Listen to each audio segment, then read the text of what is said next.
Welcome to the Federal Retirement Podcast. My name is David Rates from Benchmark Financial Group, and every month we discuss important topics regarding the retirement planning process for federal employees.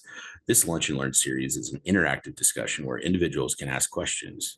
To join these discussions live, you may register by joining our email list at bfgkc.com. We also provide in-person retirement planning and benefit education to federal employees. To learn more about these seminars or to schedule a seminar at your federal agency, go to our website at bfgkc.com and click on seminars. Additionally, if you're looking for assistance to get your retirement on the right track, set up an appointment with us today. You can schedule an appointment online by visiting our website at bfgkc.com or email me at david.rates@bfgkc.com. The contact information is also listed in the description. By setting up a complimentary consultation, we can review your financial situation and develop a plan to meet your financial goals. We hope you enjoyed this topic and hope to connect with you soon. Well, thanks for being on this month's call, everyone. Like Patty was saying a second ago, the theme of this month's call is "Don't Retire Blind." I guess it seems like this time of year, there's generally just a few noticeable updates in terms of your benefits that take place from one year to the next. So I thought it'd be worthwhile to just touch on some of the major ones that have been announced to date. So feel free to chime in with any questions and we'll get going.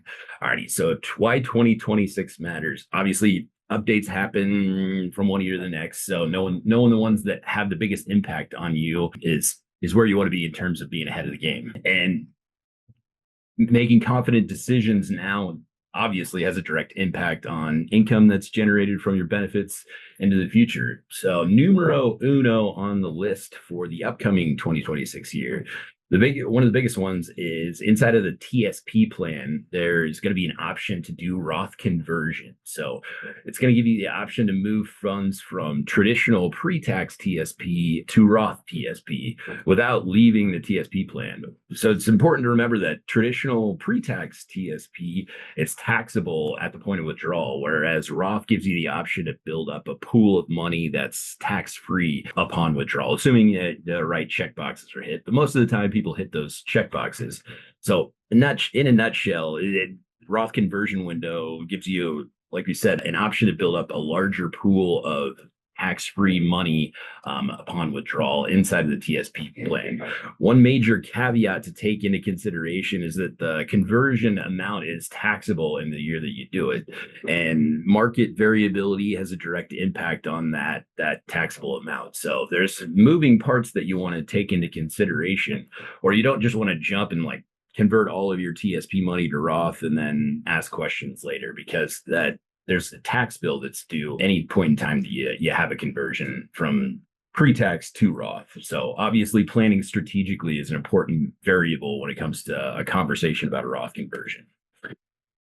Well, like we said a second ago, it's obviously it's an easier way to build up a larger pool of tax-free income, especially if you haven't been able to do it on like a bi-weekly basis. Having the conversion gives you the ability to move a larger chunk of money to Roth at one pinpoint in time, as opposed to like trying to build it up over the course of funding on a bi-weekly basis. It gives you the ability to control future tax liability by converting in lower income years or converting in periods of time when the market is at a relative low point.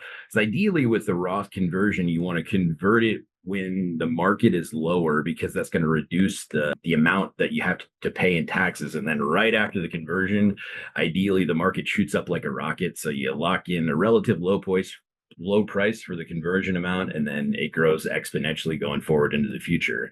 So, but it's a good time, knowing that the Roth conversion is an option, it's a good time to take a look at it and see if it fits for your specific individual situation.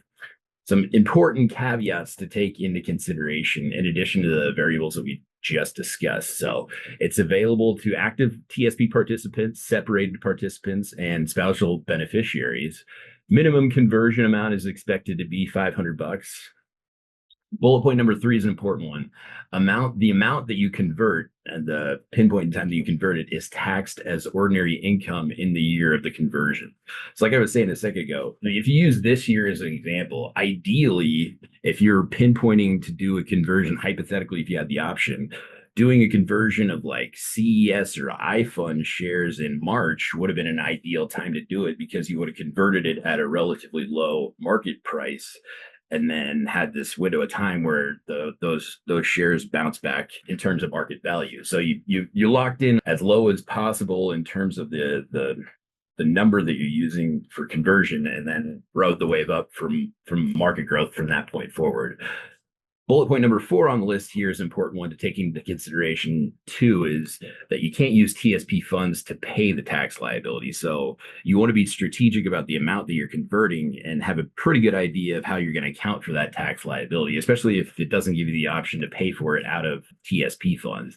That means you have to account for the tax bill through other sources, which isn't the end of the world. It's just a matter of being informed about what you're doing. So no, in addition to the Roth conversions, the other caveat about this year or in TSP update is that if you make over a certain amount of money, your catch-up contribution has to go into the Roth side. So 2026, there's going to be no more pre-tax catch-up contributions for high income earners. Or in a nutshell, if you're making over 145,000 and you're putting in catch-up contribution, that chunk of money has to go into the Roth side of TSP, not the pre-tax. What they're doing is they're limiting, to a certain degree, they're limiting your ability to put more money into the pre-tax side of TSP. So if you're in that age range of 50 to 59, 60 to 63, 64 plus, you just want to stay on top, stay up to date with what your catch-up contribution amount is. So if you're in that zone of age 50 to 59, just remember that your catch-up contribution is 7,500. That chunk has to go into Roth, not the base amount, just the catch-up piece.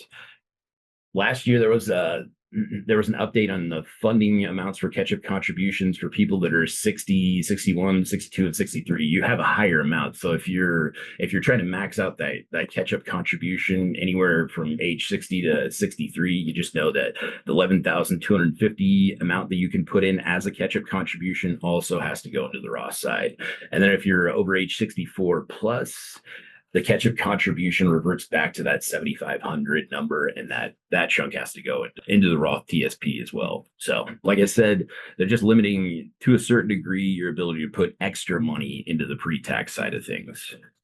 Why it matters, you lose that immediate tax break. Plus side is that putting a larger chunk into Roth. Now, on the one hand, it slightly increases your taxable income currently, but it also gives you the option to put more money into the Roth, which is going to grow tax-free upon withdrawal, ideally. So just take a look at payroll deductions and make sure that there aren't any unpleasant surprises with that piece of things. In addition to TSP updates, there's a few tax law changes. $6,000 is a senior deduction if you're over the age of 65, in addition to the standard deduction for seniors. And obviously, like everything with taxes, the more income that you make, it starts to phase out. So just double check in whether or not you have the advantage to take, or have the ability to take advantage of that additional senior deduction. Something to keep in the back of your mind as well. Why it matters for the folks that are in that boat, they may see a drop in their taxable income. It's not the biggest piece of the pie, but every little bit helps. And like we said earlier, the deduction starts to phase out the more and more money that you make. So double checking that one and making sure that you're up to speed on all the changes that have taken place with the big, beautiful bill. Every now and again, you get these major tax law updates, and sometimes it takes a minute or two to figure out the ripple effect of how those tax law changes are gonna take place. So staying up to speed on those changes is an important variable. This was just a refresher on Medicare costs for this year. All these costs are set to increase here in the very near future. So it's important to keep in mind that Part A you pay for, it's a deduction from your paycheck. Part B is the piece that you pick up at age 65. So there's a deductible for Part A, and then there's copays depending on how long that you're in the facility. And then Part B, in addition to that, the monthly premium is set to increase as well. So just it's not like a major increase, but every year seems like Medicare goes up a couple bucks from one year to the next. So making sure that there aren't any unpleasant surprises with Medicare. Definitely can have an impact on your monthly budget. The deduction also phases out the more money you make.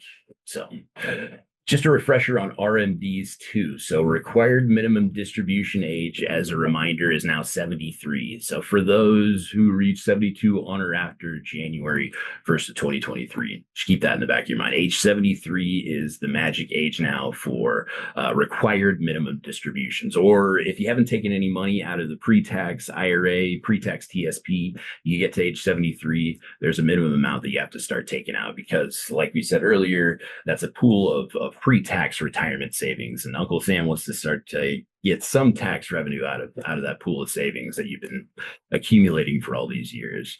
There are penalties for missed RMDs, so you try your best not to forget about them.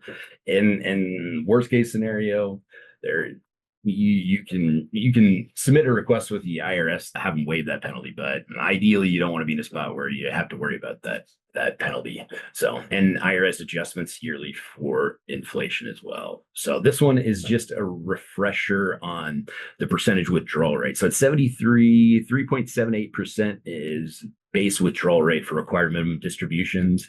And then you just kind of keep in the back of your mind that withdrawal rate goes up a little bit each year going forward from there. So 74, 75, 76, it's incrementally higher, but 3.8% is what you bank on at 73, and then it goes up a little bit each year going forward from there. So for 2026 retirement review checklist, obviously review TSP conversion options, whether or not it makes sense for your tax situation, especially if you're trying to build up a larger pool of tax-free retirement savings. If you got all of your money in the pre-tax side of TSP, it's definitely worth taking a look at and double checking whether or not doing a conversion makes sense for your specific situation, because you always got to take into consideration that there's that tax bill that's due for the Roth conversion. So is the juice worth the squeeze, or is the benefit of the Roth conversion more advantageous than the tax sting that's going to take place to convert it? Want to take into consideration that catch-up contribution, or if you're making over 145,000, whether or not that putting that extra catch-up contribution into the Roth side makes sense for you. If you double checking all of the senior deductions that would hypothetically be available to you, and then staying up to date on Medicare changes and the increases in the premiums from 2025 to 2026. And then just making sure you don't have any unpleasant surprises with required minimum distributions, and staying up to speed on those withdrawal rates. Obviously, 2026 brings major shifts, but also new opportunities. So make sure your plan is ready for the changes. And if you have any questions, reach out to me at Benchmark Financial Group, and leads into the question of how do you start a retirement strategy. So for us, it's usually a multi-step process, or it usually starts off with our first meeting is what we call a fact-finding meeting, where it's information gathering and sharing. So we send you a list of identifying information to gather, and the more accurate that information is, the more accurate we can be with the plan that we're presenting to you. So after a fact-finding meeting, we usually set up a second time to meet and then just review all the options that you have for each piece of the pie, or break down an income strategy for what you want to do with TSP savings, give you an idea of what your pension payment's going to be on a gross basis, give you an idea of survivor options, what you want to do with your federal employee group life insurance if you're carrying FEGLI into retirement, get an idea of the first supplemental payment relative to Social Security and the differences in income streams there. So it's not uncommon for folks to see an increase between the first supplement and age 62 Social Security of a couple $100 a month. And net monthly income comparison is always an important one, or taking a look at your net monthly while you're actively employed relative to net monthly as a retiree, taking into consideration all the deductions that go away as a retiree. And then obviously an income strategy with TSP savings is a big piece of the pie as well. People spend a lot of time saving, and inevitably you start to shift your thought process to how do I start to distribute this money in an efficient manner so that I don't have to worry about running out of money too early, but have enough money for the long haul, but also have enough money on a monthly basis and enough money for emergencies and opportunities that crop up. So, and then in subsequent meetings, it's oftentimes a process of finalizing which options you want to go with for pension, TSP income stream, getting an idea of The mechanized pieces, or I would say the supplement, your pension's pretty mechanized. You have a lot more flexibility in terms of what you want to do with TSP savings. So sometimes it takes a minute to pinpoint what that income stream is going to be. And then subsequent meetings it's a process of finalizing those decisions and then implementing the strategy, opening new accounts, getting those funded, and starting to get that income paid out to you. What items do you need for the first meeting? Alrighty, so a copy of a recent leave and earnings statement. So just a recent copy of a pay stub is an important one because that's the piece of identifying information we use to run that net monthly income comparison.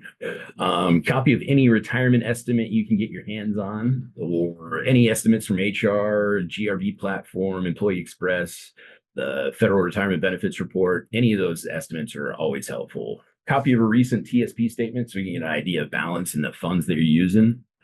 Any other investment accounts that are kind of earmarked for retirement income. So that'd be like old or 401k, IRA money outside of the federal retirement benefits that you had earmarked for retirement income, and then detail on any outside life insurance policies, long-term care policies. Oftentimes people will have a term contract, so just knowing the amount and how far you are into the term and what your options are with it is always an important one too.